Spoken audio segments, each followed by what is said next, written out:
Hi guys, welcome back to Athmika channel. இன்றைக்கி நம்ம என்ன பண்ண போகிறோம்னா, அதாவது இந்த குட்டி க்யூட் எரேசர் தான் அன்பாக்ஸ் பண்ண போகிறோம். அதுக்கப்புறம் ஆர்கான் ஷீட்ஸ், அதுக்கப்புறம் நான் வாங்கின குட்டி ஆக்டிவிட்டி.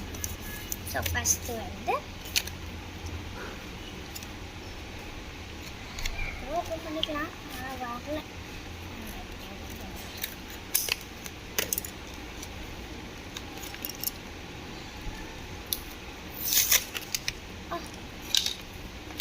எரேசர். ஸோ வந்து இது வந்து டஸ்ட் இருக்குது. ஸோ வந்து எரேஸ் பண்ணிருக்கு. Extra eraser. அதுக்கப்புறம் நம்மகிட்ட வந்து ஆர்கான் ஷீட்ஸ் இருக்குது. அதுக்கப்புறம் புக்கில் வந்து காப்பி ரைட்டிங் இந்த மாதிரி நிறைய இருக்குது.